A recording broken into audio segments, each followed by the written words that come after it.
नमस्कार, DD news Rajasthan के इस विशेष कार्यक्रम एजेंडा में आप सभी का स्वागत है। मैं हूं आपके साथ विकास। आज हम बहुत ही महत्वपूर्ण विषय पर चर्चा करने जा रहे हैं। आपको याद होगा कि इसी स्वतंत्रता दिवस को प्रधानमंत्री नरेंद्र मोदी ने लाल किले की प्राचीर से देशवासियों को संबोधित करते हुए बहुत ही महत्वपूर्ण घोषणा की थी। और ये घोषणा ये थी कि इस बार की जो दिवाली होगी वो उम्मीदों भरी होगी। इस बार की जो दिवाली होगी वो राहत भरी होगी। जी हां, इसी को ध्यान में रखते हुए वित्त मंत्री निर्मला सीतारमन ने 56वीं जो जीएसटी काउंसिल की बैठक हुई उसमें वित्त मंत्री निर्मला सीतारमन ने बहुत ही महत्वपूर्ण फैसला लिया। और वो फैसला ये था कि जो हमारे देश में जीएसटी की जो 4 स्लैब थी, 5%, 12%, 18% और 28%, उनमें से मात्र अब 2 ही स्लैब है, 5% और 18%, और एक नई स्लैब 40% बनाई गई है। तो इसको जीएसटी में जीएसटी 2.0 की क्रांति के नाम से जाना जाने लगा है। जीएसटी के क्षेत्र में बहुत बड़ा सुधार के रूप में इसको देखा जाने लगा है। आखिर इस जीएसटी सुधार से भारतीय अर्थव्यवस्था को की जो रफ्तार है वो कितनी कुछ बढ़ेगी, भारत की जो आम जनता है उनके ऊपर क्या कुछ प्रभाव पड़ेगा, इन्हीं सभी विषयों पर चर्चा करने के लिए स्टूडियो में आज हमारे साथ में बहुत ही खास पैनल मौजूद है। मैं उनसे आपका परिचय करवा देता हूं। हमारे साथ में सीए अंकित शर्मा जी मौजूद हैं। आप जीएसटी एक्सपर्ट हैं और पिछले 12 साल से इस जो ये जीएसटी का क्षेत्र है, अर्थव्यवस्था का जो क्षेत्र है, फाइनेंस का जो क्षेत्र है, उसमें लगातार कार्य कर रहे हैं। आप एक अच्छे अर्थव्यवस्था के अच्छे जानकार हैं। अंकित जी, आपका बहुत बहुत स्वागत है। नमस्कार दोस्तों। अंकित जी के बाद में मैं रुक करूंगा। हमारे साथ में डॉक्टर मुकेश पंचोली जी हैं। आप अर्थशास्त्री हैं, शिक्षाविद हैं और 22 सालों से शिक्षा के क्षेत्र में उत्कृष्टता के साथ में कार्य कर रहे हैं। मुकेश जी, आपका भी बहुत बहुत स्वागत है। मुकेश जी के बाद में हम बढ़ेंगे। हमारे साथ में सीए योगेश गौतम जी मौजूद हैं। आप संयोजक हैं कराधान और बैंकिंग प्रकोष्ठ लघु उद्योग भारती के संयोजक हैं। आप उद्यमी भी हैं। योगेश जी, आपका भी बहुत बहुत स्वागत है। इससे पहले कि हम एक्सपर्ट के साथ में हमारी चर्चा को शुरू करें, उससे पहले एक नजर डालते हैं हमारी इस वीडियो रिपोर्ट पर।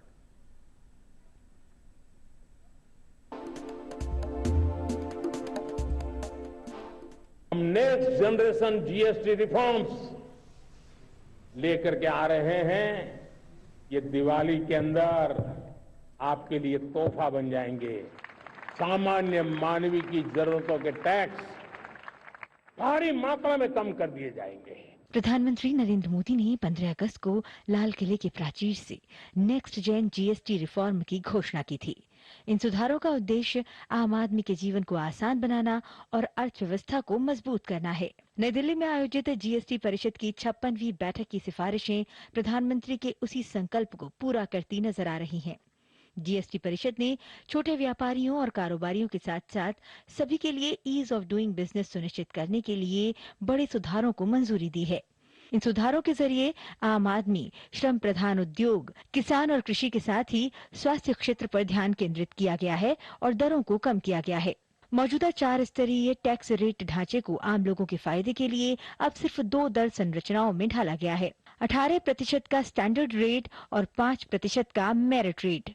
इसके साथ ही कुछ चुनिंदा वस्तुओं और सेवाओं के लिए 40% का विशेष डीमेरिट रेट रखा गया है।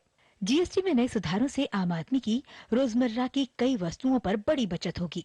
इनमें हेयर ऑयल, शैम्पू, मक्खन, घी, चीज, डेयरी स्प्रेड, पैक्ड नमकीन, भुजिया और मिक्सचर शामिल हैं।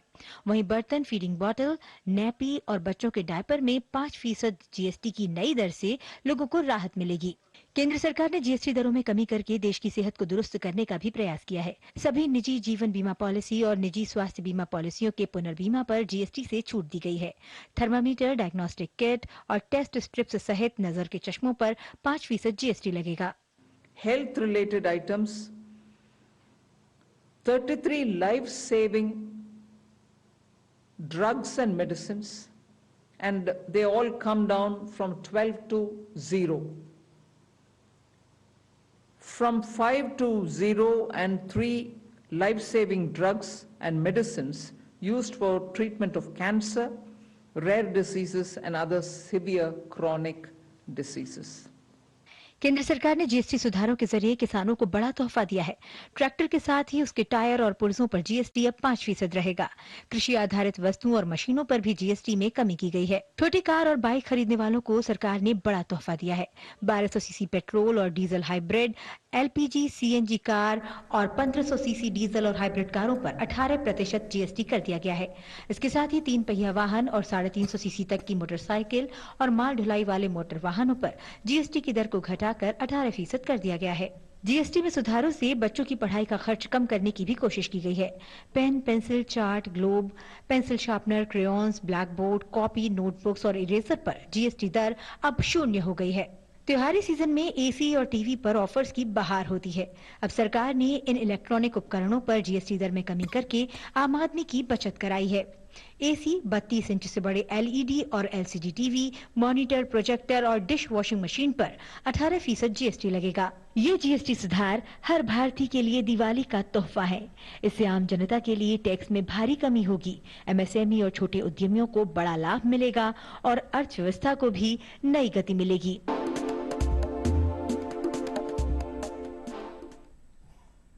तो आपने इस वीडियो रिपोर्ट में देखा कि कौन सी चीजें सस्ती होने वाली है। जो 22 सितंबर से ये जीएसटी पूरे देश में लागू होने वाला है। अर्थव्यवस्था के हर क्षेत्र को विकास की एक नई रफ्तार मिलने वाली है। चलिए एक्सपर्ट के साथ में चर्चा को शुरू करते हैं। सबसे पहले अंकित जी, आपके पास मैं आना चाहूंगा। जीएसटी जो सुधार है जो हुए हैं 5% और 18% की ही स्लैब रखी गई, इसको आप किस तरीके से देखते हैं और कितना कुछ सुधार होने वाला है? जी, मूल रूप से अगर आप देश की जीएसटी इंफ्रास्ट्रक्चर को देखेंगे, जब जीएसटी टैक्स रिजीमा लागू किया गया देश में, तो मूल रूप से 4 टैक्स स्लैब थी, 5%, 12%, 18% और 28% और 40% लग्जरियस इन आइटम्स के लिए। उसमें मूल रूप से जो 2 टैक्स स्लैब अभी हटाई गई हैं, जिसमें 12% की स्लैब और 28% की स्लैब, तो 5% और 18% की ही केवल 2 स्लैब अभी देश में रखी गई हैं। आप इन पूरे रिफॉर्म्स को कैटेगरिकली आप मूल रूप से जिन भागों में डिवाइड कर सकते हैं, उसमें सबसे पहले आप एग्रीकल्चर रिफॉर्म्स को लीजिए। एग्रीकल्चर रिफॉर्म्स में जहां 12% की एग्रीकल्चर इक्विपमेंट्स पे टैक्स दर थी, टायर्स पे, जो ट्रैक्टर टायर्स हैं जो किसानों के लिए आम रोजमर्रा के काम में आने वाली वस्तुएं, उस पर 18% की टैक्स थी, वो केवल 5% ला दी गई है। आदरणीय प्रधानमंत्री मोदी जी का जो विजन है वो किसान से लेकर लो इनकम ग्रुप के लिए लेकर मध्यम वर्ग तक का पूरा उनको बेनिफिट किस तरीके से टैक्स दरों में कम करके दिया जा सकता है, वो मूल रूप से उनका प्रमुख उद्देश्य यही है। और क्या कुछ प्रभाव होगा उसके बारे में आपसे विस्तार से जानकारी लेंगे। लेकिन योगी जी, आप एक उद्यमी हैं, एक उद्यमी होने के नाते यही प्रश्न मैं आपसे करना चाहूंगा, आप जो रिफॉर्म है उसको किस तरीके से देख रहे हैं? योगेश जी। देखिए, सबसे पहले मैं ये बताना चाहूँगा कि भारतीय अर्थव्यवस्था में कर संग्रह का एक बहुत ही सुंदर तरीका बताया गया है कि जिस प्रकार से मधुमक्खी पुष्प से रस लेकर जाती है और पुष्प को पता भी नहीं चलता, तो नरेंद्र मोदी जी का ये जो कार्यक्रम है दरें कम करने का टैक्सेशन की, वो उसी दिशा में एक प्रयास है, कदम है। हमने देखा पिछले बजट में जो इनकम टैक्स 12 लाख रुपए तक की इनकम के जितने लोग हैं उन पर कोई इनकम टैक्स नहीं लगेगा। दूसरा, अभी जीएसटी की दर बहुत ही बड़े पैमाने पर कम की गई है, उसके कारण से आमजन को, मध्यम वर्ग के लोगों को बहुत ही लाभ मिलेगा, राहत मिलेगी। जहाँ तक उद्योग की बात है, उद्योग का सामान्यतया संबंध रहता है डिमांड से। जैसे जैसे माल की आवश्यकता बढ़ती है, खपत बढ़ती है समाज में, देश में, उसी प्रकार से उनका प्रोडक्शन बढ़ता है। और इस जीएसटी रिफॉर्म के कारण से उद्यमियों को उनकी वर्किंग कैपिटल में बहुत इजाफा होगा जी, कम पैसा इन्वॉल्व करना पड़ेगा वर्किंग कैपिटल में, और भी बहुत से लाभ होने वाले हैं। और भी बहुत से लाभ होने वाले हैं, बिल्कुल इन लाभ पर विस्तार से चर्चा करेंगे। लेकिन मुकेश जी, फिलहाल मैं आपके पास में आऊंगा। एक अर्थशास्त्री होने के नाते जीएसटी रिफॉर्म्स को आप किस तरीके से देखते हैं? विकास जी, मैं कहना चाहूंगा कि अभी जो जीएसटी रिफॉर्म होने जा रहा है 22 सितंबर 2025 से, तो आपने इस रिकॉर्ड को आप पहले अगर देखोगे 17-18 की रिकॉर्ड को, आपने देखा होगा कि सरकार का जो रेवेन्यूज है वो रेवेन्यूज वहां से बढ़कर 24-25 के अंदर आप रेवेन्यूज के आंकड़े देखोगे। मैं आंकड़ों को रिपीट करके बताऊंगा कि जहां पर हर मंथ 0.89 लाख करोड़ रुपए का सरकार को राजस्व प्राप्त होता था, वही राजस्व अब बढ़कर 22.08 लाख करोड़ आपका एनुअली आपका बढ़ा है। तो अपन ये कह सकते हैं कि रेवेन्यूज तो बहुत ज्यादा इंक्रीज हुआ है। और ये जीएसटी जो लाई गई थी उसके पीछे कारण जो सरकार ने पहले रखा था कि अलग अलग टैक्स लगाने से अच्छा है कि एक ही प्रकार का टैक्स लगाया जाए जिससे टैक्स कंप्लायंस में सुधार किया जा सके, वो सरकार ने किया। और आपने ये भी देखा होगा कि जो 4 रेटें थी उन रेटों को डाउन कर करके आपको 5% की बात अगर करे या 18% की रेट की बात करें वो भी सरकार ने रखी। इसके साथ साथ मैं शिक्षा के क्षेत्र में देखूं कि आपने देखा होगा कि जो छोटे बच्चे होते हैं उनकी जो पेंसिल है, रबड़ है, कॉपी है या स्टेशनरी जो आइटम्स है, वहां पर जो आपकी टैक्स रेट हुआ करती थी वो कहीं ना कहीं 12% जीएसटी की रेट होती थी, उसको डाउन करके 0% किया गया। यानी कि मोदी जी ने एक चीज नोटिस करना कि स्वास्थ्य को लेकर और शिक्षा को लेकर बड़ा वो काम किया। हेल्थ इंश्योरेंस की बात देखिए, हेल्थ इंश्योरेंस की 0 रेट कर दी गई है। मैं एक एग्जांपल पर्सनली मेरे पे लेना चाहूंगा। जब मैं हेल्थ इंश्योरेंस कराने जा रहा था तो उसमें कहीं ना कहीं जीएसटी 18% होने की वजह से प्रीमियम उसका ज्यादा हो रहा था और मैं उस इंश्योरेंस को अवॉइड कर रहा था। अब कहीं ना कहीं जो प्रीमियम्स वगैरह है वो रेटें डाउन होगी तो हर एक इंसान अपना इंश्योरेंस करा पाएगा और भविष्य में उसको किसी भी प्रकार की कोई प्रॉब्लम नहीं रहेगी। बिल्कुल बिल्कुल बिल्कुल, आपने सही बताया और कुछ एक आंकड़े भी आपने रखे हैं, तो आपसे आगे भी चर्चा में जानने चाहेंगे कि अब जो जीएसटी रिफॉर्म के बाद में जो आंकड़ों की जो तस्वीर है वो क्या कुछ बदलने वाली है, इसके बारे में आपसे विस्तार से चर्चा करेंगे। लेकिन फिलहाल अंकित जी आपके पास में आना चाहेंगे। गुड्स एंड सर्विस टैक्स कहा जाता है जीएसटी को, लेकिन जो अब जो जीएसटी है वो गुड्स एंड सिंपल टैक्स में कन्वर्ट हो गया है। क्या आप क्या कुछ कहना चाहेंगे, क्या सही है? निश्चित तौर पर देखिए, ये जीएसटी 2.0 रिफॉर्म्स का मकसद कहीं ना कहीं टैक्स दरों में कमी करने के साथ साथ जो प्रोसीजरल पार्ट पे रिफॉर्म्स देने का, जनता को और व्यापारियों को, जो छोटे व्यापारी हैं उनको टैक्स कंप्लायंस में कहीं कोई दिक्कत नहीं आए, ईज ऑफ डूइंग बिजनेस, मूल रूप से आत्मनिर्भर भारत बनने की तरफ एक बड़ा कदम है। आदरणीय मोदी जी का जो डिसीजन है जिसमें उन्होंने टैक्स रिफॉर्म्स में एक्सपोर्टर्स को प्रोविजनल रिफंड की जो व्यवस्था है उसको पुरजोर तरीके से आगे बढ़ाते हुए 15 दिन में एक्सपोर्टर्स को प्रोविजनल रिफंड दिया जाए। जीएसटी रजिस्ट्रेशन में जो आने वाली दिक्कतें हैं उन दिक्कतों को, छोटे छोटे व्यापारियों को जो दिक्कतें आ रही थी, देखिए क्या एक बड़ा व्यापारी के साथ काफ़ी तरह का सेटअप उसके पास में उपलब्ध होता है तो उसको उतनी समस्याएं नहीं महसूस करनी पड़ती जितने एक नॉर्मल छोटे व्यापारी को सहन करनी पड़ती है। तो उन समस्याओं के निराकरण के लिए 2.5 लाख रुपए तक का इनपुट जो व्यापारी मंथली बेसिस पे पास ऑन करेगा उसको 3 दिन में रजिस्ट्रेशन की सुविधा सिस्टम बेस्ड अवेलेबल होगी।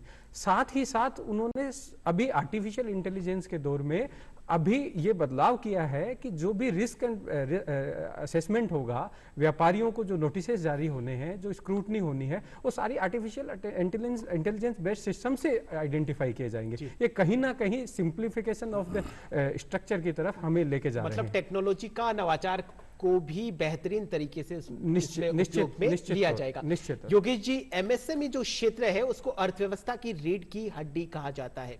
तो जो सरकार है वो लगातार ध्यान दे रही है कि हमारे देश का जो ये अर्थव्यवस्था की रीढ़ की जो हड्डी है, एमएसएमई उद्योग है, उसको और बूस्टअप किया जाए।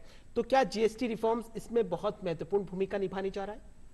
बिल्कुल, मैं एमएसएमई क्या भूमिका निभाएगी, ये जीएसटी की रेट की जो कमी है वो एमएसएमई को बूस्टअप करने के लिए किस प्रकार से महत्वपूर्ण योगदान करेगी।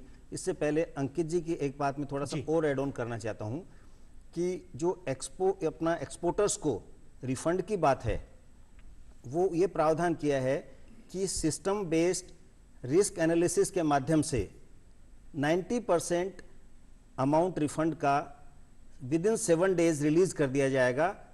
जो एसएससीज रिस्क कैटेगरीज इनकी अच्छी है, तो ये बहुत बड़ा एक उपलब्धि है। उन लोगों के पास लिक्विडिटी अच्छी होगी और लिक्विडिटी अच्छी होने से वो अपने व्यापार को बहुत अच्छी तरीके से आगे बढ़ा पाएंगे। मल्टीपल सरल भाषा में अगर समझना हो तो उसको किस तरीके से समझें, जो हमारे दर्शक हैं वो किस तरीके से समझें? क्या आपने 7 दिन का रजिस्ट्रेशन का जो बताया है, क्या पहले ज्यादा दिन लगते थे, अब कम दिन लगेंगे? इसको इस तरीके से समझा जाए। और जो आपने बताया कि 90% का जो आपने रेशियो बताया, उसको एकदम सिंप्लीफाई तरीके में कैसे समझा जाए? जैसे मान लीजिए जी कि मैं मंथली जो माल खरीदता हूं जी, उस पर 2.5 लाख रुपए प्रति माह जीएसटी का भुगतान करता हूं। ठीक है। जो मैं जीएसटी का मेरे कच्चे माल पर भुगतान करता हूं, उसको उससे निर्मित जो माल है उसको मैं आगे बेचता हूं, तो मुझे वो 2.5 लाख रुपए इनपुट टैक्स क्रेडिट के बतौर छूट मिल जाती है और उससे बाकी बचा हुआ अमाउंट है वो मुझे जमा कराना पड़ता है। तो इस प्रकार से जो लोग 2,50,000 रुपए मासिक इनपुट का फायदा लेने की सीमा में जितने लोग आते हैं उन लोगों का 3 दिन में रजिस्ट्रेशन होगा। ये बात हुई नंबर 1। जहां तक रिफंड की बात है, उसमें इस प्रकार की बात है कि पहले जो असेसमेंट होता था उसमें समय लगता था, हालांकि 15 दिन का प्रोविजन था, फिर भी वो सिस्टम बेस्ड नहीं होने के कारण से, डॉक्यूमेंट्स आने में और कई प्रकार की चीज़ों के कारण से उसमें विलंब होता था। उसके कारण जो लोग शून्य इनपुट, जिनको टैक्स की रेट 0 है और इनपुट टैक्स काफ़ी पेमेंट कर चुके हैं, तो उनका बहुत बड़ा अमाउंट उसके अंदर फंसा हुआ रहता था, लाखों रुपए, करोड़ों रुपए, और गवर्नमेंट से रिफंड लेना बाकी रहता था। अब उन्होंने प्रोविजन किया है कि जो अच्छे एसएससीज हैं, जिनका ट्रैक रिकॉर्ड अच्छा है, जिनकी कोई डिफॉल्ट नहीं है, यदि उन लोगों का सिस्टम अपने आप अपना डेटाबेस से रिकॉर्ड निकालेगा, उनकी रिस्क असेसमेंट करेगा, इस प्रकार के जो एसएससीज हैं जी, उनको जो भी रिफंड उन्होंने क्लेम किया है उसका 90% और उस कैलकुलेशन के बारे प्रोविजनल रिफंड कर दिया जाएगा, बाकी 10% फाइनल असेसमेंट के टाइम जी पेमेंट होगा। मतलब जो बैरियर्स बीच में से थे वो हट गए हैं और सिंप्लीफिकेशन हो गया, बहुत अधिक, ये कहना चाह रहे हैं। बहुत अधिक जी बिल्कुल। मुकेश जी, जो भारत है, भारत की जो आत्मा है उसको कृषि कहा जाता है, और जो भारत का शरीर है वो हमारे किसान भाई है। जीएसटी में जो किसानों से संबंधित जो भी औजार हैं, जो उपकरण हैं, उन पे अधिकतर पे 0 है और अधिकतर पे 5% की जीएसटी स्लैब मिला है। आप किस तरीके से देखते हैं भारत में जो किसान जो है अब वो जीएसटी के माध्यम से क्रांति के दौर में आ गए? बिल्कुल विकास जी, मैं आपको कहना चाहूंगा कि जैसे कि आप जानते हो कि हम इकोनॉमिक्स के अंदर पढ़ाते हैं कि हमारे देश की अर्थव्यवस्था की जो रीढ़ की हड्डी होती है वो प्राथमिक क्षेत्र होता है, जो कि एग्रीकल्चर होता है। और मैं एग्रीकल्चर को इसलिए इंपोर्ट मानता हूं, बेस्ट मानता हूं, क्योंकि आपने देखा होगा कि आज महंगाई बढ़ने का सबसे बड़ा कारण है एग्रीकल्चर का स्तर डाउन होना। आपने देखा होगा 1951 जब भारत के अंदर पंचवर्षीय योजनाएं शुरू हुई थी, उस समय हमारे देश के अंदर एग्रीकल्चर का रेशियो ज्यादा था, और एग्रीकल्चर का रेशियो ज्यादा होने की वजह से हमारी इन्फ्लेक्शन की रेट बहुत कम हुआ करती थी। लेकिन जैसे जैसे हमारे एग्रीकल्चर का रेशियो डाउन होता गया और उसके बदले में हमारी इन्फ्लेक्शन की रेट बढ़ती गई है, तो सरकार ने इस जीएसटी रिफॉर्म के माध्यम से एग्रीकल्चर के जितने भी आइटम्स है, ट्रैक्टर है, टायर है, या जो भी है, उन सभी पर रेट्स को घटाकर 12-18 से कम करके केवल 5% किया है। इससे एग्रीकल्चर का जो आकार है वो बढ़ेगा, कृषि की उत्पादकता बढ़ेगी। कृषि की उत्पादकता बढ़ेगी तो मैं इसके पक्ष में कहना चाहूंगा कि हमारी उत्पादकता बढ़ेगी तो सिंपल सी बात है, हमारी महंगाई की जो दर है वो डाउन होगी। यानी इस जीएसटी की वजह से निस्संदेह आप देखना सर, सीपीआई के जो आंकड़े हैं वो सीपीआई के आंकड़े बिल्कुल डाउन होंगे और महंगाई का स्तर बिल्कुल आपका कम रहेगा। तो एग्रीकल्चर को लेकर जो रिफॉर्म किया गया वो तो बिल्कुल सराहनीय है, लेकिन इस बात में मैं एक चीज ऐड ये करना चाहूंगा सर कि ये चीज तभी होगी जब इसका प्रॉपर तरीके से इंप्लीकेशन हो पाएगा या प्रॉपर तरीके से इसको इंप्लीमेंट कर पाएंगे अगर सरकार, अगर तो कोई काम होगा, अन्यथा कार्य नहीं हो पाएगा। जी बिल्कुल, मतलब आप कहना चाह रहे हैं कि सरकार ने तो डिसीजन लिया है, लेकिन सरकार को बहुत ज्यादा जरूरत है कि उसका क्रियान्वयन। बिल्कुल सर, इसीलिए तो सरकार ने 22 सितंबर का टाइम लिया। इन्होंने जो कहा है अभी, मैं उसके विषय में थोड़ा सा आगे बढ़ाना चाहता हूं। ये इनका कंसर्न बहुत वाजिब कंसर्न है कि सरकार का जो उद्देश्य है, इंटेंशन है कि अंतिम लाभार्थी तक, अंतिम व्यक्ति तक, उपभोक्ता तक उसका लाभ पहुंचे, और वो तभी संभव होगा जबकि उपभोक्ता के पास में व्यापारी उसको उसी प्रकार से आगे पास ऑन करे। विकास जी, इसमें तो इसके लिए ये व्यवस्था सरकार ने की है कि अपने सभी सांसदों को भी कहा है और इस प्रकार का एक मैकेनिज्म डेवलप कर रहे हैं और निरंतर उस पर वॉच रहेगी। और आपने देखा होगा बहुत सी कार की कंपनियों ने 1.5, 2, 3 लाख रुपए ऑलरेडी जीएसटी का इंप्लीमेंटेशन होगा 22 तारीख से, अभी अपने रेट्स कम करना शुरू कर दिया है। इसलिए हमको हमारे जो इंडस्ट्री के लोग हैं, ट्रेड के लोग हैं, उन पर ट्रस्ट करना चाहिए और मुझे विश्वास है कि ये रेट कम करने से, इसका इंपैक्ट नीचे तक पहुंचाने पर वो स्वयं भी लाभान्वित होंगे। बिल्कुल, कदम से कदम और कंधे से कंधा मिलाकर चलना होगा, तब जो उम्मीदों और राहत भरा जो सपना हमने देखा है वो पूरा होगा। अंकित जी, आप कुछ कहना चाह रहे हैं? मैं इस विषय में एक प्रश्न का उत्तर और देना चाहूंगा। यहाँ पर इसमें लीगल एस्पेक्ट जो है, सेक्शन 171 ऑफ जीएसटी एक्ट, विकास जी स्पष्ट तौर पर यह कहता है कि यदि किसी भी व्यापारी को टैक्स दरों में कमी होने की वजह से कोई लाभ हुआ है तो वो उसे अपने अंतिम उपभोक्ता तक पहुंचाना होगा। और इसके लिए जब जीएसटी लागू हुआ था तब देश में नेशनल एंटी प्रॉफिटरिंग अथॉरिटी का गठन किया गया था, और अभी लीगल मेट्रोलॉजी एक्ट में भी इसका प्रावधान है। यदि कोई व्यापारी ने अभी अपना माल सप्लाई कर दिया है और सप्लाई चेन में वो माल उपलब्ध है, तो उस माल पे अगर एमआरपी की कोई रिसिप्ट या टैग लगा हुआ है है तो उसे वो टैग बदलना होगा। मैं सारे दर्शकों को ये बताना चाहूंगा 22 तारीख के बाद में यदि आप कोई भी माल खरीदने जा रहे हैं तो ये देखें कि उसके ऊपर एमआरपी का टैग बदला हुआ है या नहीं है, अन्यथा आप उस माल के ऊपर लगे हुए टैग में अपना जीएसटी का बेनिफिट बाकायदा क्लेम कर सकते हैं। और आदरणीय प्रधानमंत्री जी और वित्त मंत्री जी का ये बिल्कुल संदेश है कि इसका क्लोज मॉनिटरिंग की जाएगी। अभी ये चूंकि ट्रांजिशनल फॉर्म में है, अभी प्रोसीजरल पार्ट आना बाकी है, तो इसके लिए आगे निश्चित तौर पर कुछ नोटिफिकेशन आकर के किस तरीके से इसका रेगुलेटरी बॉडी बनेगी ये आगे 22 तारीख बाद में अपने को पता चलेगा। परंतु किसी भी योजना का क्रियान्वयन इसके सहयोगियों के एक्टिव पार्टिसिपेशन के बिना संभव नहीं है। तो जो उपभोक्ता हैं उन्हें भी उतना ही जागरूक रहना होगा।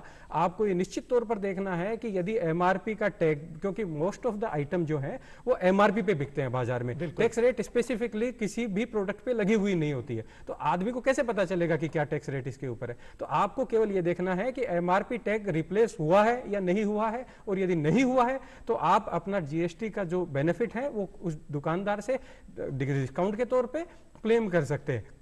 दूसरा, अभी आपने एक प्रश्न योगेश गौतम सर से किया था छोटे उद्यमियों के लिए, वो शायद अधूरा रह गया। मैं आपको ये बताना चाहूंगा कि ये जितनी टैक्स की दरें बदली हैं, आप इनमें से सारे आइटम को उठा के देख लीजिए।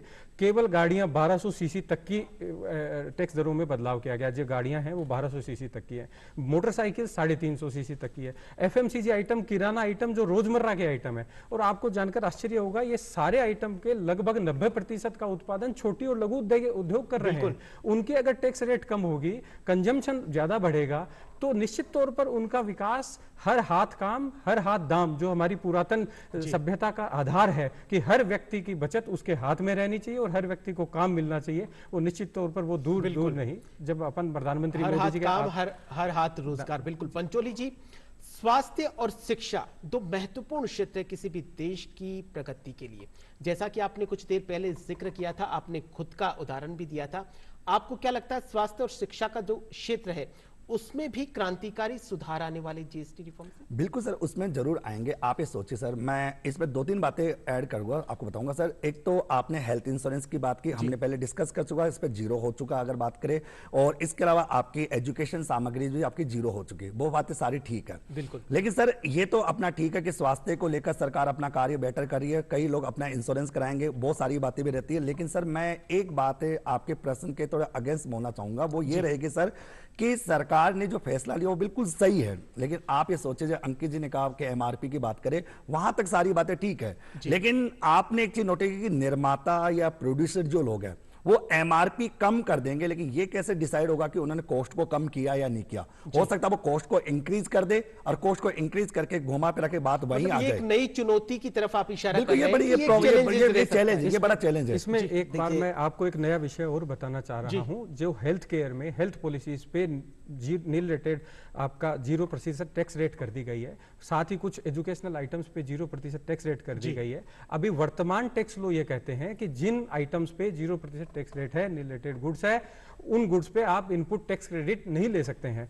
तो मोस्ट ऑफ द आइटम जो इन कंपनियों के लिए हैं, चाहे वो वर्कफोर्स हो, मैन हो, लेबर पावर, वो अभी जीएसटी पे आते हैं। तो निश्चित तौर पर ये इस चर्चा के माध्यम से हम ये आदरणीय वित्त मंत्री जी और प्रधानमंत्री जी के सामने भी ये बात रखना चाहेंगे कि इसके सुधारों में इनपुट टैक्स क्रेडिट को कैसे एडजस्ट किया जाए, उसको एक शामिल करें। और निश्चित तौर पर इसके लिए काफी सारे रिप्रेजेंटेशन अंडर देवे हैं। जी मुकेश जी, लेकिन सरकार ने यह भी कहा है कि हम इसके ऊपर प्रभावी नियंत्रण करने के लिए हम एक कमेटी का भी गठन करें जो पूरी तरीके से वॉच की तरह काम करेगी। बिल्कुल सर, तो कमेटी भी हो, और कमेटी के साथ साथ अपन ये भी जानते हैं कि जब तक प्रॉपर तरीके से कार्य नहीं होगा तब तक आपका रिफॉर्म नहीं पाएगा। मैं अभी कल परसों स्टेटमेंट पढ़ रहा था श्रीमती निर्मला सीतारमण जी का, उन्होंने ये जरूर कहा है कि हम निर्माताओं से, उत्पादकों से हम बात कर रहे हैं कि वो अपनी रेटों को उतना ही रखे जितनी रेटें हो, जिससे किसी भी प्रकार से उपभोक्ता पर, कंज्यूमर पर कहीं पर भी कोई इफेक्ट ना पड़े। अगर कंज्यूमर्स, सीधी बात है, अगर निर्माता उनकी बात मानते हैं और अपनी रेटों को डाउन करने का कार्य करेंगे, तो सर मैं एक इकोनॉमिस्ट होने के नाते जरूर कहूंगा कि कहीं ना कहीं महंगाई का स्तर डाउन होगा। अपने देश के जो कंज्यूमर्स होते हैं, जो निम्न वर्ग के लोग हैं, उनको फायदा मिलेगा। आपको बता दो सर, जब जीएसटी लागू हुआ था उस समय एक बड़ा विपक्ष का, मतलब कहते हैं एक आलोचना थी, वो आलोचना कह रहे, ये समझ लीजिए क्षेत्रीय असमानता उस समय बढ़ी थी। और आप देखिए सर, इस 2025 के अंदर जो 22 सितंबर से होने जा रहा है, तो इस रिफॉर्म की वजह से क्षेत्रीय असमानताएं भी डाउन होने का चांस रहेगा, यानी सभी राज्य इक्विवेलेंट के साथ कार्य करेंगे। बिल्कुल बिल्कुल, आपने बहुत ही महत्वपूर्ण मुद्दा उठाया, विकास जी, क्षेत्रीय एक जो असमानता कम होगी। मुद्दा आपके पास में आऊंगा, लेकिन उससे पहले योगेश जी आपके पास में आना चाहूंगा। जिस तरीके से मुकेश जी ने कहा है कि जो क्षेत्रीय असमानताएं हैं वो कम होगी।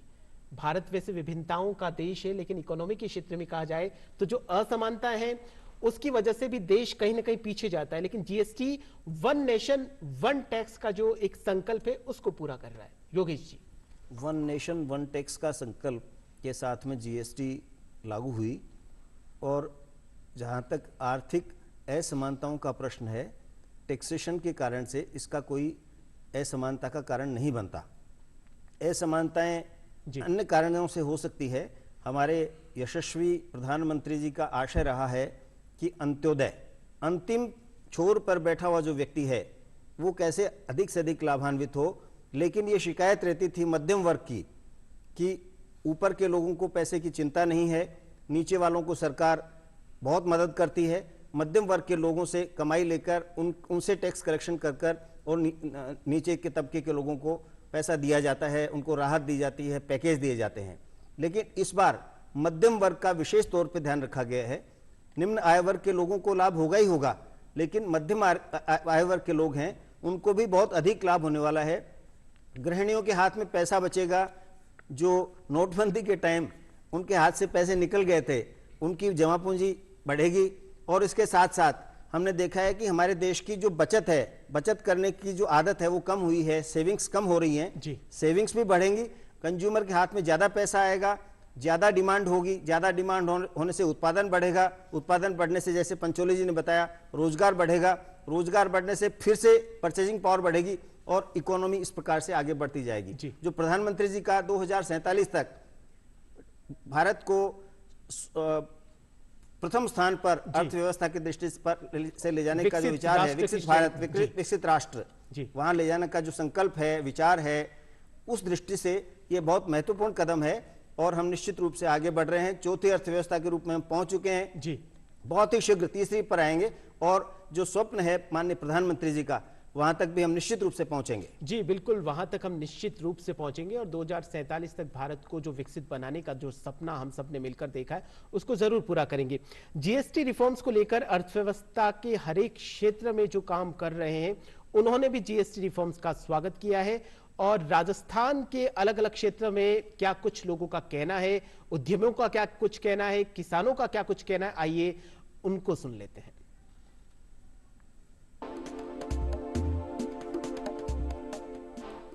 जो किसानों का ट्रैक्टर है, इम्प्लीमेंट्स हैं एग्रीकल्चर, वो 5% के दायरे में गवर्नमेंट लेके आई है, तो उससे ट्रैक्टर में जैसे 25,000 रुपये से लेके 65,000 रुपये तक है। एक आम किसान नहीं, छोटे से बड़े किसान तक स्लेब वाइज इनको फ़ायदा मिलेगा। और हर जो इम्प्लीमेंट्स है उस पर सब्सिडी दे रही है गवर्नमेंट, और उससे ज़मींदार की आय भी दुगनी हो रही है, काम करने में आसानी हो रही है, ट्रैक्टर वगैरह खरीदने में ज़्यादा कॉस्ट नहीं लगती। केंद्र सरकार ने जो जीएसटी की दरें कम की है 28% और 12% स्लेब को ख़त्म कर, इससे किसानों के जो उपकरण है वो अब सस्ते मिलेंगे और खेती में किसान उपकरण को खरीद सकेंगे सस्ते रेट पे। इससे किसानों को बहुत फायदा होगा।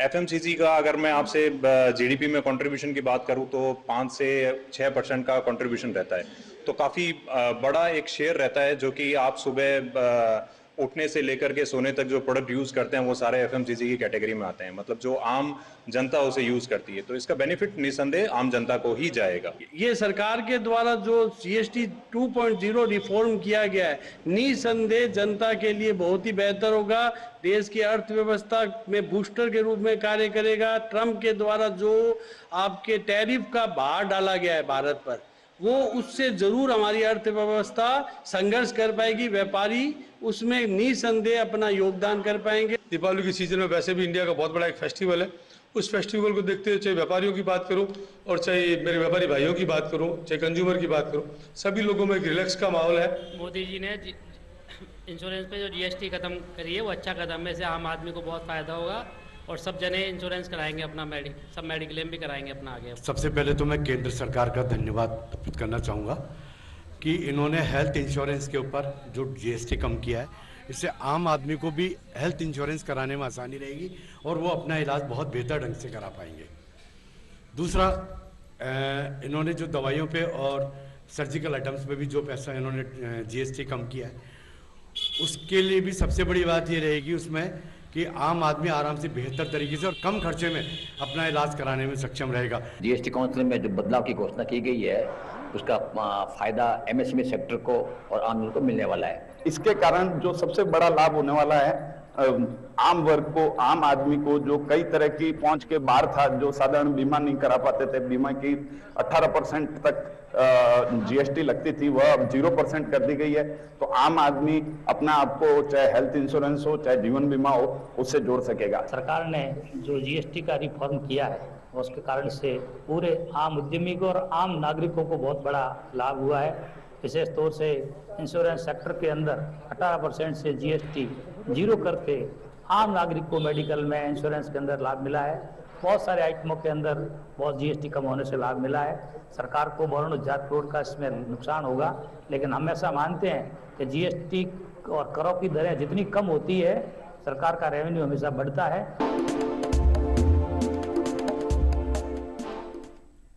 तो कुल मिलाकर जो अर्थव्यवस्था के क्षेत्र से जो भी, चाहे किसान हो, चाहे व्यापारी हो, चाहे उद्यमी हो, सब लोग इसका स्वागत कर रहे हैं। योगेश जी, इस वीडियो रिपोर्ट से पहले हम देख रहे थे, हम बात कर रहे थे मध्यम वर्ग को बहुत बड़ी राहत मिली है। तो मध्यम वर्ग की जो एफएमसीजी प्रोडक्ट के बारे में बता रहे थे कि जो एफएमसीजी प्रोडक्ट है, उनका जो अर्थव्यवस्था में योगदान है 5 से 6% या उससे ज्यादा भी रहता है। तो एफएमसीजी जो प्रोडक्ट्स हैं, उनमें जीएसटी कम होने से बहुत बड़ा मध्यम वर्ग ने एक राहत की सांस ली है। योगेश जी, ये मध्यम वर्ग को मैंने पहले भी बताया था जी कि हर बार शिकायत रहती थी कि हमारे लिए कुछ नहीं किया जाता। अब ये दैनिक उपभोग की वस्तुएं हैं, जो फास्ट मूविंग आइटम्स हैं, इन पर टैक्स दर बहुत ही सब्सटेंशियली कम की है। इसके कारण से मध्यम वर्ग को भी लाभ होगा और बाकी समाज के जितने वर्ग हैं सबको लाभ होने वाला है। और दूसरी एक और महत्वपूर्ण घोषणा इसमें हुई है कि सीमेंट पर जीएसटी की दर 28% से 18% कर दी गई है। हम देखते हैं कि निर्माण के कार्य में सीमेंट का 25 से 30% योगदान रहता है। 10 लाख का यदि निर्माण है तो उसमें 3 लाख की सीमेंट की कॉस्ट होती है। उस पर 10% का रिडक्शन करना, यानी 30,000 रुपए की बचत करना। तो ये इस तरीके से प्रोडक्शन, ये जो सीमेंट का जो रेट कम होने से निर्माण कार्य में जो कमी आएगी कॉस्ट की, उससे मार्केट में इसकी जो कंस्ट्रक्शन इंडस्ट्रीज का मार्केट है वो बढ़ेगा। और कंस्ट्रक्शन जब गतिमान होता है तो उसके साथ साथ एलाइड इंडस्ट्रीज जैसे स्टील की इंडस्ट्री है और कई प्रकार की इंडस्ट्री है, लेबर एम्प्लॉयमेंट बढ़ना, ये सारी चीजें होती है। इकोनॉमी पर बहुत ही पॉजिटिव असर उसका भी होने वाला है। बिल्कुल सकारात्मक असर हमें दिखाई देगा, क्योंकि सारी जो कड़ियां हैं वो एक दूसरे से जुड़ी हुई है। मुकेश जी, भारत की जो अर्थव्यवस्था है, चौथी बड़ी अर्थव्यवस्था है। क्या जीएसटी रिफॉर्म के बाद में ये जो चौथा स्थान है, उससे हम और ज्यादा सुधार होने वाला है, तीसरे पे पहुंचने वाले? बिल्कुल सर, निस्संदेह होने वाला। आपने देखिए सर, आज आपने कहा कि भारत की अर्थव्यवस्था चौथी है। अब आप सोचिए कि 1 जुलाई 2017 को कौन से 6 या 7वें नंबर पे थी। अब आपने कहा कि 1 जुलाई 2017 से लेकर आज अपन बात करें 2025 तक भारत की अर्थव्यवस्था डेवलप होती जा रही है और कहां 6 और 7वें स्थान से 4थे स्थान पे आ रही है। अब आने वाले समय में जैसे ये 22 सितंबर से ये सारे इम्प्लीमेंट होने वाले हैं, इससे आपकी देश की अर्थव्यवस्था आगे बढ़ेगी। अब बात आती है कि देश की अर्थव्यवस्था आगे कैसे बढ़ेगी, ये एक इंपॉर्टेंट पॉइंट है। देश की अर्थव्यवस्था को आगे बढ़ाने के लिए सबसे ज्यादा इंपॉर्टेंट होता है वहां की डिमांड। डिमांड इंक्रीज होगी तो अपन कहते हैं ऑब्वियस बात है कि वहां की इकोनॉमी डेवलप होगी। और डिमांड इंक्रीज तब होती है जब आपकी इन्फ्लेशन की रेट कम होती है। और हमारे देश के अंदर इन्फ्लेशन की रेट को काउंट करता है सीपीआई। सीपीआई जो डिपेंड होता है वो करता है रोजमर्रा की सामान को लेकर, यानी डेली रूटीन को लेकर या खाद्य सामग्री को लेकर जो भी सामान होते हैं वो हमारे सीपीआई के आधार पर चलते हैं या सीपीआई उनके अकॉर्डिंग चलती है। अब आप सोचे सर, जब इनकी रेटें कम होगी तो सिंपल सी बात है डिमांड इंक्रीज होगी। डिमांड इंक्रीज होगी तो अर्थव्यवस्था के जो सारे फैक्टर्स है, जैसे कि सप्लाई इंक्रीज करनी पड़ेगी, सप्लाई इंक्रीज होगी तो रोजगार इंक्रीज होगा, रोजगार इंक्रीज होगा तो जीडीपी इंक्रीज होगी, जीडीपी इंक्रीज होगी तो पर कैपिटा इंक्रीज होगी। तो ये सारे फैक्टर जो है वो पॉजिटिव होके जाएंगे। तो हम ये कह सकते हैं कि देश की अर्थव्यवस्था सर कहते हैं चौथी नहीं, आने वाले समय में दूसरी, तीसरी या पहले नंबर पर भी आ जी, सकता बिल्कुल, है। ये कोई बड़ी बात नहीं है। जी। बट सर एक बात मैं कहूंगा, देश की अर्थव्यवस्था पहले नंबर पर आ सकती है, मोदी जी का सपना पूरा हो सकता है, लेकिन अगर सारे मैन्युफैक्चरर, सारे प्रोड्यूसर अगर इस जो क्रांति है, इस क्रांति में सरकार का सहयोग करे तो जी। अगर सहयोग प्रॉपर तरीके से रहेगा तो देश की अर्थव्यवस्था बिल्कुल नंबर 1 पे आ जाएगी। बिल्कुल पंचोली जी बिल्कुल सही कह रहे हैं। ये पंचोली जी- सहयोग का ही परिणाम है कि हम, आपने जैसा बताया कि हम 7वीं 8वीं अर्थव्यवस्था पे थे और चौथी पे आ गए हैं। अंकित जी, आपसे भी इसी प्रश्न का जो उत्तर उन्होंने दिया है, पंचोली जी ने दिया है, उसी को आगे बढ़ाना चाहूंगा।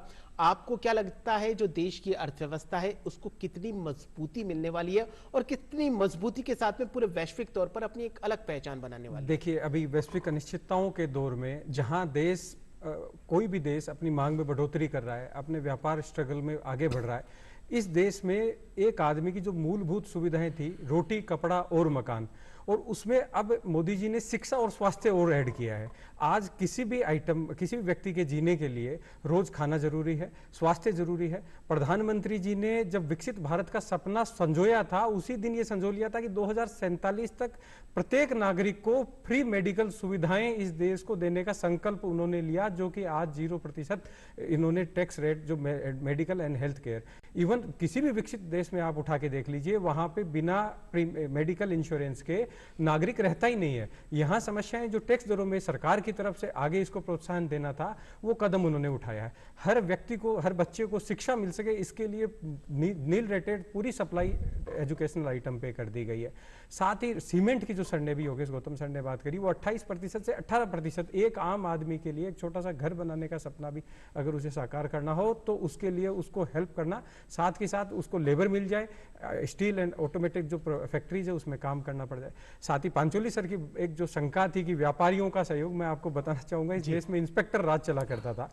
निश्चित तौर पर 1991 में जब लिबरलाइजेशन आया, तब लिबरलाइजेशन से लेकर के आज तक व्यापारियों ने कहीं ना कहीं इस देश को आगे बढ़ाने में, छोटे व्यापारियों ने आगे बढ़ाने में, इस देश को खड़ा करने में, इस देश के आज भी 70 से 75% तबका छोटे और लघु उद्योगों पर निर्भर करता है। सर, आपको मैं ये बात बताना चाह रहा हूं, जिनका योगदान इस देश की इकोनॉमी में है, वो निश्चित तौर पर इस काम को आगे बढ़ाएंगे और हर एक आदमी का रोजगार उसके खुद के लिए नहीं, उसके साथ आने वाले 10, 20, 50, 100 लोगों के लिए कहीं ना कहीं देश की इकोनॉमी को बूस्ट करेगा। इसी का आंसर योगेश जी आपसे भी ले लेते हैं। जैसा कि उन्होंने बताया कि छोटे उद्यमियों के लिए बहुत ही बेहतरीन अवसर है मेक इन इंडिया का जो सपना देखा गया उसको अच्छे तौर पे साकार करने का।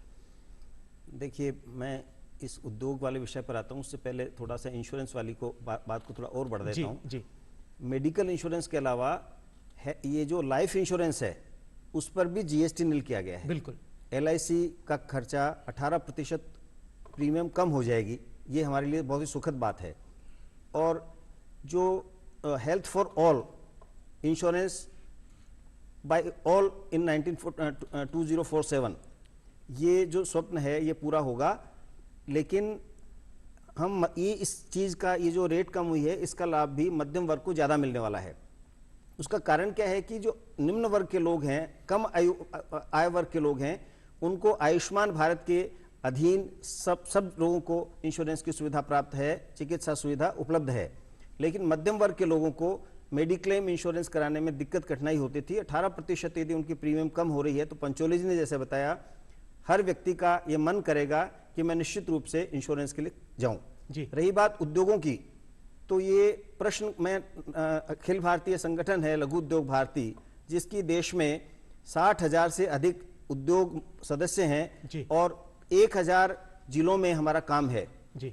उन सबकी ओर से आश्वस्त करना चाहता हूं कि माननीय प्रधानमंत्री जी, माननीय वित्त मंत्री जी ने जो जीएसटी रिफॉर्म किए हैं और अंतिम उपभोक्ता तक उसका जो लाभ पहुंचाना चाहते हैं, उद्योग जगत की भी यही मंशा है कि यह लाभ अंतिम उपभोक्ता तक पहुंचे, जो इसका अधिकारी है उस तक पहुंचे और किसी प्रकार से बीच में कोई एंटी प्रॉफिटेरिंग प्रोविजन अप्लाई करने की आवश्यकता ही नहीं पड़ेगी।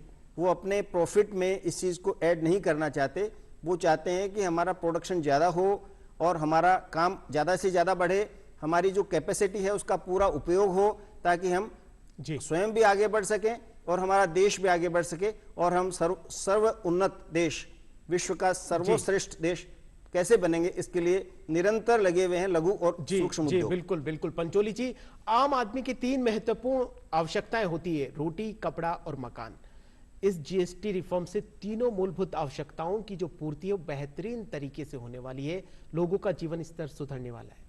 सर मैं आपको भी कहता हूं, आपने मेरी बात रखी, मैं कह रहा हूं कि सर आपको बता दो, हमारे देश के अंदर एक प्रकार की निरपेक्ष निर्धनता होती है और उस निरपेक्ष निर्धनता का आकलन जो होता है वो रोटी, कपड़ा, मकान के बिहार पर ही किया जाता है। बिल्कुल। लेकिन आपको मैं एक बात बताऊं सर, एनएसएसओ के द्वारा 2 चीजों को और एड ऑन किया है, एक किया शिक्षा और एक किया स्वास्थ्य। यानी हमारे देश के अंदर निर्धनता का जो आकलन होता है अब रोटी, कपड़ा, मकान ही नहीं होता सर, इसके साथ साथ शिक्षा और स्वास्थ्य को भी आधार माना गया। और आपने देखा होगा कि अभी जीएसटी 2.0 के तहत शिक्षा को और स्वास्थ्य को तो 0 ही कर दिया गया। तो निस्संदेह सीधी बात है, हमारे देश की निरपेक्ष निर्धनता क्या होगी, कम होगी। यानी हम निर्धनता के आंकड़े से भी दूर हटेंगे। और निर्धनता के आंकड़े से दूर हटने का मतलब होता है, हम बात करें तो वो एक तरह से कहता है देश विकसित की ओर आगे बढ़ना। तो मोदी जी ने अगर बात करें या वित्त मंत्री जी का जो किया गया कि रोटी, कपड़ा, मकान ये चीजें सस्ती है ही है, इसके साथ शिक्षा को और स्वास्थ्य को डाउन करके कहीं ना कहीं देश की निरपेक्ष निर्धनता को भी कम करने का कार्य किया है। मतलब 5 मूलभूत आवश्यकताओं पर जोर दिया गया है, जिसका बिल्कुल परिणाम हमारे सामने और भी उत्कृष्ट परिणाम हमारे सामने आएंगे। अंकित जी, देश की जो अर्थव्यवस्था है उसको तो रफ्तार मिलने ही वाली है, लेकिन सबसे महत्वपूर्ण प्रश्न, जब जीएसटी की कैलकुलेशन करते हैं तो क्या अब जो कैलकुलेशन है उसमें कहीं ना कहीं सिंप्लीफिकेशन होने वाला है? जी, मूल रूप से आपको मैं यही बात बताना चाह रहा हूं, इनपुट टैक्स क्रेडिट के लिए जो कुछ हद तक संभावनाएं थी, जो व्यापारियों को समस्याएं आ रही थी, उन समस्याओं के लिए जो मैंने इस कार्यक्रम की शुरुआत में एक बात दर्शकों के साथ साझा की थी कि अब सिस्टम आर्टिफिशियल इंटेलिजेंस बेस्ड होगा। अब सिस्टम का जो डाटा है वो डाटा सेल्फ रिफॉर्म होगा, हर आदमी के ऊपर सस्पेशियस दृष्टि सिस्टम नहीं रखेगा। अब केवल वही व्यापारी जो कि पूर्व में कुछ गलत तरीके से अपना इनपुट टैक्स क्रेडिट क्लेम करते रहे हैं या कुछ अनफेयर मीन्स से बेनिफिट उठाने का फायदा उठाने की कोशिश करते रहे, उन्हीं व्यापारियों को इस रिजिमा में लिया जाएगा। और अब ये बहुत ज्यादा हद तक आने वाले समय में व्यापारियों के लिए सरलीकरण का काम हो जाएगा, जिसमें चाहे उनका tax reform, tax return filing हो, चाहे उनका रिफंड क्लेम करना हो, चाहे रजिस्ट्रेशन हो, इवन हर एक छोटे से छोटे आदमी की चाहे रजिस्ट्रेशन की नीड है, वो भी इस जीएसटी 2.0 रिफॉर्म में आदरणीय मोदी जी और वित्त मंत्री निर्मला सीतारमण जी ने उचित तौर पर एड्रेस किए। जी जी, योगेश जी, आप एक उद्यमी हैं, एक उद्यमी होने के नाते अब तक जो 8 साल का हमने जीएसटी का जो सफर तय किया है उसमें क्या कुछ चुनौतियां आई थी आपके सामने, और उन चुनौतियों का क्या कुछ हल होने जा रहा है? तो आपसे यही जानना चाहेंगे योगेश जी कि क्या कुछ चैलेंजेस जीएसटी को लेकर आए थे ताकि 8 साल बाद में हम रिफॉर्म कर रहे हैं? देखिए, सबसे पहला चैलेंज तो जीएसटी को इम्प्लीमेंट करना ही था। जी, जिस देश में जीएसटी का कानून लागू हुआ उसके बाद में वहाँ की सरकारें नहीं आ पाई, सरकारें चली गई, तो लोगों को ये अंदेशा था कि मोदी जी भी जीएसटी एप्लीकेबल नहीं करेंगे, जीएसटी लागू नहीं करेंगे क्योंकि सरकार को जाने का खतरा है। लेकिन मोदी जी के मन में एक संकल्प था कि हमें देश सर्वोपरि है, व्यक्ति और पार्टी और राजनीति ये सब नीचे रहती है, तो उन्होंने अपनी पूर्ण इच्छा शक्ति के साथ में इसको लागू किया और लोगों को इसका निश्चित रूप से लाभ हुआ। जैसे मैं एक उदाहरण देता हूं कि हम एक प्रोडक्ट, हमारा जो प्रोडक्ट है, कोई रिफ्रैक्टरी आइटम हम बनाते थे, उस आइटम में जो एक रॉ मटेरियल था बोरिक एसिड, उस पर 28% एक्साइज ड्यूटी लगता था। तो वेट रेजिम में हमारी कॉस्ट उस आइटम की 28% ज्यादा होती थी। जैसे ही जीएसटी आया, ये एक्साइज ड्यूटी जीएसटी के अंदर मर्ज हो गया और उससे हमें जो 28% पे करना पड़ता था उसका इनपुट क्रेडिट मिलने लग गया, यानी हमारी प्रोडक्शन की कॉस्ट कम हो गई। तो धीरे धीरे उद्यमियों को, व्यापारियों को ये चीज समझ में आने लगी कि जीएसटी हमारे लिए हितकारी है और उससे ज्यादा लोग इसके एम्बिट में आने लगे। और फिर थोड़ी सख्ती रही, नोटबंदी के बाद में अधिकांश काम है वो बैंकिंग चैनल से होने लगा और हम देख रहे हैं कि औसतन प्रति माह जो जीएसटी कलेक्शन 17-18 में हुआ था वो था करीब 90,000 करोड़ जी, और अभी जो हो रहा है वो करीब 2 लाख करोड़ रुपए प्रति माह उसका कलेक्शन हो रहा है। तो निरंतर बढ़त है। केवल कोरोना के टाइम में थोड़ा सा गिरावट आई थी, लेकिन ये हर वर्ष आप देखिए जो मासिक एवरेज कलेक्शन है जीएसटी का वो बढ़ता जा रहा है और अभी रिकॉर्ड था पिछले महीने। जी बिल्कुल, आप बिल्कुल सही फरमा रहे हैं कि हर वर्ष जो जीएसटी का कलेक्शन है वो बढ़ता जा रहा है। मुकेश जी, वक्त का एक दौर था, आज से 10-11 साल पहले की बात करें तो जो हमारे देश में गरीबी और बेरोजगारी की जो दर थी वो बहुत ज्यादा थी। क्या आपको लगता है कि जीएसटी रिफॉर्म से अप्रत्यक्ष तौर पर या प्रत्यक्ष तौर पर ये जो गरीबी है, जो बेरोजगारी है, उसकी जो दर है वो और ज्यादा कम होने वाली है? बिल्कुल सर, ये मैं विकास बता रहा हूं आपको कि हमारे देश के अंदर जो निर्धनता होती है उसका आकलन होता है उपभोग व्यय के आधार पर, अपने कंज्यूम एक्सपेंडिचर के आधार पर हमारे देश की निर्धनता को आकलन किया जाता है। और आपने देखा होगा सर, इस जीएसटी की वजह से रेटेड डाउन हुई है। रेटेड डाउन होने की वजह से मध्यम वर्ग हो चाहे निम्न वर्ग हो, वो सभी लोग कंजम्पशन पे अपना खर्चा ज्यादा करेंगे, और जब खर्चा ज्यादा करेंगे तो सीधी सी बात निर्धनता का रेशो घटेगा।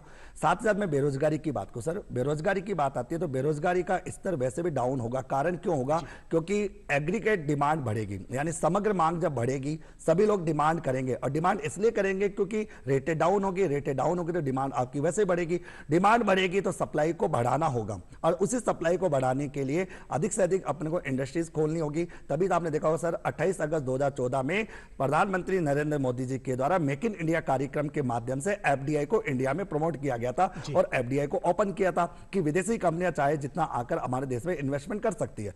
अगर वो इन्वेस्टमेंट इंडिया में होगा तो मेक इन इंडिया भारत का सपना पूरा होगा, भारत बनाएगा, तो सिंपल सी बात है सर, रोजगार का स्तर भी क्या होगा? बढ़ेगा, और बेरोजगारी का स्तर क्या होगा? डाउन घटेगा। बिल्कुल बिल्कुल सही बता रहे हैं अंकित जी। आपसे मैं ये जानना चाहूंगा कि ऐसे भी कयास लगाए जा रहे हैं कि जीएसटी रिफॉर्म्स के बाद में जो बचत करने का जो है हमारे देश की जो परंपरा ही बोल सकते हैं इसको, उसमें भी कहीं ना कहीं बढ़ावा मिलेगा, बचत को भी बढ़ावा मिलेगा। जी निश्चित, क्योंकि हमने कोरोना का वो काल देखा है जिसमें हमने जितनी सेविंग्स की थी वो काफी काम आई है, और उससे और बढ़ावा मिला है कि कभी भी ऐसे भी कुछ जो स्थितियां हैं वो हमारे समक्ष आ सकती है और हमें उनका सामना करना पड़ेगा। मैं आपको इसमें एक एड ऑन करना चाहूंगा, ना ही केवल कोरोना काल में 2008 की जो वैश्विक मंदी थी, जहां यूनाइटेड स्टेट्स ऑफ अमेरिका के बैंक जो टॉप मोस्ट बैंक थे वो इंसॉल्वेंट हो गए थे, उस स्थिति में भी इस देश की जो बचत की एक आदत थी इस देश के लोगों की कि 10 रुपया कमाओ तो 2 रुपया बचाओ, ये आदत ने ही देश को बचाया था। सर एक छोटा सा मैं इस बात के ऊपर आना चाहूंगा, जीएसटी रिफॉर्म से पहले अभी योगेश सर ने भी अभी एक बड़ी अच्छी बात कही थी, उसमें एक बात आप लोगों को या देश के दर्शकों को इस चर्चा के माध्यम से बताना चाहूंगा। आदरणीय पूर्व प्रधानमंत्री मनमोहन सिंह जी ने जीएसटी को सराहा और ये कहा कि मैं मेरे जीवन काल में ये नहीं सोच पाया कि मैं इसको इंप्लीमेंट कैसे करूंगा, यानी वो सोचते रहे और प्रधानमंत्री नरेंद्र मोदी जी ने 2017 में एक मजबूती से कदम उठाया, और बीइंग ए चार्टर्ड अकाउंटेंट, एक कर सलाहकार के तौर पर जो हम लोगों को बड़ी परेशानियां उठानी पड़ती थी 2017 में, लेकिन दोस्तों एक बड़े सफर की शुरुआत एक पहले कदम से ही होती है। वो सारी समस्याएं एक गौण हो चुकी हैं आज, और आज एक जीएसटी बड़े रिफॉर्म के तौर पर आम आदमी को राहत देने वाला, हम चार्टर्ड अकाउंटेंट्स की नजर में जहां टैक्स पे टैक्स लगता था वेट रिजीमा में, कैस्केडिंग इफेक्ट यानी कर पर कर लगता था, वो पूरा हटा करके जो अन्यायोचित तरीका था उसको हटा करके आज एक फेयर टैक्सेशन रिजीमा लाने का काम इस देश में हुआ है। रहा प्रश्न बचत का, तो मैं दोस्तों आपको एक ही बात बताना चाह रहा हूं, जहां जो सामान हमें 100 रुपया का मिल रहा था, आज निश्चित तौर पर अगर वो अपने को 90 रुपया का मिलेगा तो निश्चित तौर पर कहीं ना कहीं वो 10 रुपया इस देश के लोगों की, इवन योगेश पंचोली सर ने कहा कि गृहिणियों की, इस देश की माताएं बहनें जो भी हैं, उनका मूल रूप से कि वो अगर पतिदेव उनको खर्चा देते हैं 100 रुपए के खर्चे में से भी वो 10 रुपया कहीं बचा के रखते हैं जो कहीं मुसीबत के समय काम आए। इस देश की बचतों में जो जमा होने वाला है, साथ में इनडायरेक्ट वे में आप देखें, आज लाइफ इंश्योरेंस की अगर अपन बात करें, लाइफ इंश्योरेंस अगर 18% सस्ता हो रहा है, एक व्यक्ति आज 5 लाख का सम एश्योर्ड के लिए जा रहा था, अब वो निश्चित तौर पर 7 लाख के सम एश्योर्ड के लिए जाएगा, निश्चित तौर पर प्रीमियम वो ज्यादा देगा, उसकी बचतों में जमा होने की वजह से देश की इकोनॉमी का बेस वहीं से बनता है सर, आपके इन्वेस्टमेंट से। बिल्कुल पूरा ओवरऑल सिनेरियो देश के लिए फायदेमंद रहेगा। बिल्कुल फायदेमंद रहेगा। पंचोली जी, पूरी दुनिया में कई ऐसे देश हैं जो टैरिफ के असर को झेल रहे हैं, भारत पर भी टैरिफ लगाया गया है, क्या आपको लगता है कि टैरिफ का जो असर है वो जीएसटी रिफॉर्म से बेअसर होने वाला है? बिल्कुल सर, होने वाला। मैं इसके बारे में अंकित सर की बात को रखना चाहूंगा कि जब हम इकोनॉमिक्स बच्चों को पढ़ाते हैं, समझाते, इतिहास बताते सर, आप सोचिए सर, भारत तो जीएसटी को अपनाने वाला 161वां देश है सर। अब इससे पहले आप देखिए कितने देशों ने पहले जीएसटी अपना रखा है, और इससे सबसे बड़ी बात है इस तरह का जो कॉन्सेप्ट है वो कनाडा में भी है और कई देशों के अंदर जहां वन नेशन वन टैक्स की परंपरा चली आ रही है। आप सोचे सर, जो बाहर की जो देश है वो जो टैरिफ लगा रहे हैं, टैरिफ लगाने का मतलब होगा कि वो चीजें महंगी हो रही है। जब यहाँ पर चीजें सस्ती हो जाएगी सर, तो जो मेक इन इंडिया के माध्यम से देश के अंदर उत्पादन करने की बात की जा रही है, तो सिंपल सी बात है, उसका तो कोई इफेक्ट हमने होगा ही नहीं, कोई दिक्कत ही नहीं है। हमारा देश बनाएगा, हमारा देश बेचेगा, हम लोग उसको काम मिलेंगे, तो यहीं पर लोगों को रोजगार मिलेगा, यहीं पर कंजम्पशन होगा, सब कुछ यही होगा। और इसके साथ साथ अपन देश के अंदर निर्यात भी करेंगे। जी बिल्कुल बिल्कुल सही बताया आपने। योगेश जी, आपसे इसका जवाब लेना चाहूंगा। जैसा कि पंचोली जी ने बताया कि हमारा देश में एक्सपोर्ट तो हम करते हैं, लेकिन एक्सपोर्ट की तुलना में हम इंपोर्ट ज्यादा करते हैं। तो जब मेक इन इंडिया का जो सपना साकार होगा तो हमारा इंपोर्ट जो है वो कम होगा और हमारा जो एक्सपोर्ट है उसको गति मिलेगी। योगेश जी, देखिए, मैं इस प्रश्न का उत्तर भी दूंगा, लेकिन वो ट्रंप का जो इफेक्ट है जी, उसके बारे में मैं पहले ये कहना चाहता हूँ, आवश्यकता आविष्कार की जननी है। बिल्कुल। जब व्यक्ति को कठिनाई आती है तो उस कठिनाई में वो और अपॉर्चुनिटी ढूंढता है, डिफिकल्टी में अपॉर्चुनिटी ढूंढता है। तो हमारे देश के लोगों ने अन्य देशों में भी अपना प्रयास करना शुरू कर दिया है और हमारी सरकार भी ये प्रयास कर रही है। पिछले दिनों हम लघु उद्योग भारती के प्रतिनिधिमंडल में पीयूष गोयल साहब से मिलने गए थे, वहाँ भी उन्होंने बताया कि हम ये प्रयास कर रहे हैं कि जहाँ ये जो ट्रंप का इफेक्ट हुआ है टैरिफ का, उसका कंपनसेशन बहुत जल्दी हो जाए। और हम अन्य देशों को तलाश रहे हैं, FTA एग्रीमेंट्स हो रहे हैं और ट्रेड एग्रीमेंट्स हो रहे हैं, उसकी वजह से अन्य देशों में भी हम मार्केट तलाश कर रहे हैं। और उसका परिणाम ये हुआ, मोदी जी जिस तरीके से दृढ़ता से खड़े हुए हैं, तो उससे US भी बिल्कुल झुकने लगा है, अपने सुर बदले हैं। और हमने आज के अखबार में पढ़ा होगा, अगले सप्ताह अमेरिका की टीम यहाँ पर डिस्कशन के लिए आ रही है, ट्रेड एग्रीमेंट का कार्य प्रगति पर है और ये जो उनकी गीदड़ भभकी थी वो निश्चित रूप से जल्दी खत्म होगी। हमारे व्यापारी, हमारी इंडस्ट्री के लोग, हमारे देशवासी सब दृढ़ता से खड़े हैं और ट्रंप के इस टैरिफ इफेक्ट का हमारे ऊपर कोई असर नहीं होने वाला है। हम बहुत ही तेजी से आगे बढ़ेंगे और हमारा एक्सपोर्ट बहुत तेजी से आगे बढ़ने वाला है। जी मुकेश जी, जैसा कि योगेश जी ने बताया कि आपदा में अवसर का हमारे पास में बहुत सुनहरा मौका है। सर मैं कह दूं कि जो ट्रंप की जो धमकी थी, अगर मैं सर की बात करूं तो वो धमकी हमारे लिए तो कहीं ना कहीं अच्छी बात है, क्योंकि अगर वो धमकी नहीं देता तो हमारे टैक्स रेट कम नहीं होती तो जनता को तो फायदा होता ही नहीं। तो अपन मान के चलते सर कि जो परिस्थितियां हमारे सामने विपरीत थी, उन परिस्थितियों से बाहर निकलने के लिए जो रेटें डाउन की है, वो रेटें डाउन करने का फायदा जो हम लोग को मिलेगा, तो मैं कह रहा हूँ कि कहीं ना कहीं निस्संदेह देश को फायदा होने वाला है, मेरा मानना तो ये। जी बिल्कुल। अंकित जी, इस विषय पर मैं एक वस्तुस्थिति से दर्शकों को अवगत कराना चाहूंगा। ट्रंप टैरिफ की जो भी बात है, शायद मुझे नहीं लगता कि आदरणीय मोदी जी का ट्रंप टैरिफ की वजह से ये जीएसटी रिफॉर्म आए होंगे पिछले 10 वर्ष में, क्योंकि अभी तक ट्रंप टैरिफ इंप्लीमेंट ही नहीं हुआ है सर। क्योंकि देश का most of the export US को मेडिसिन एंड एसेंशियल आइटम के लिए है, जो कि डेफर कर दिया गया है। मेरे कितने ही एक्सपोर्टर्स हैं जो यूएस में एक्सपोर्ट कर रहे हैं सर, अभी तक उनका सिंगल शिपमेंट कैंसिल नहीं हुई है, सिंगल शिपमेंट उन्होंने रोका नहीं है सर। तो आदरणीय मोदी जी का जो विजन है, पिछले 10 साल का जो डेवलपमेंट का हिस्ट्री आप उठा के देखिए सर, 2.5 किलोमीटर पर डे का एवरेज आ रहा था रोड मैन्युफैक्चरिंग में, रोड कंस्ट्रक्शन में, जो आज की डेट में लगभग 27 किलोमीटर पर डे का एवरेज अपने नितिन गडकरी जी का जो रोड मंत्रालय है वहां से चल रहा है। पिछले 10 साल में देश ने 25 गुना लगभग मंथली रेवेन्यू कलेक्शन में हम आगे बढ़े। इस देश की जो टैक्स नीतियां हैं, मोदी जी की जो टैक्स नीतियां, वो प्रोग्रेसिव टैक्स नीतियां, रिग्रेसिव टैक्स नीतियां नहीं है। बिल्कुल। तो चूंकि अब इस लेवल पे जब हम आ गए हैं कि हम 1,86,000 करोड़ के मंथली टैक्स रेवेन्यू कलेक्शन पे है, लोगों को इंफ्रास्ट्रक्चर उपलब्ध करवा दिया गया है, तो अब आम जनता को प्रोडक्शन बढ़ा करके टैक्स वापस वहीं पहुंचने वाला, उसमें कहीं कोई हानि नहीं होने वाली। बिल्कुल बिल्कुल। एक अंतिम प्रश्न है जो मैं आप तीनों से पूछने वाला हूं। पंचोली जी, सबसे पहले मैं आपसे शुरुआत करूंगा। 2047 तक भारत को विकसित राष्ट्र की श्रेणी में लाना है, क्या कुछ किया जाना चाहिए और किस तरीके से देखते हैं आगे का सफर किस तरीके से रहने वाला है? बिल्कुल सर, मैं इसके बारे में 2 ही शब्द कहना चाहूंगा कि सरकार के द्वारा जो कार्य किया जा रहा है, सभी देशवासी निर्माता, प्रोड्यूसर, जो भी लोग हैं जो इसमें सहयोग करें, वो सरकार का साथ दे, तो निस्संदेह जो सरकार का, मोदी जी का जो टारगेट था कि 2047 तक भारत भी एक विकसित देश बन सके और एक नंबर 1 अर्थव्यवस्था या नंबर 2 अर्थव्यवस्था की श्रेणी में आए, तो वो निस्संदेह आएगी अगर सभी लोग मिलकर, हम सभी देशवासी या जितने भी लोग हैं वो सरकार के द्वारा किए गए कार्यों में सहयोग करें तो। बिल्कुल बिल्कुल। योगेश जी, आपका क्या कुछ कहना है? 2047 तक भारत को विकसित राष्ट्र की श्रेणी में लाना है। देखिए, आज से करीब 125 वर्ष पहले स्वामी विवेकानंद और महर्षि अरविंद ने उद्घोषणा की थी कि 21वीं सदी भारत की होगी, और ये बात बिल्कुल सत्य होती हुई प्रतीत हो रही है।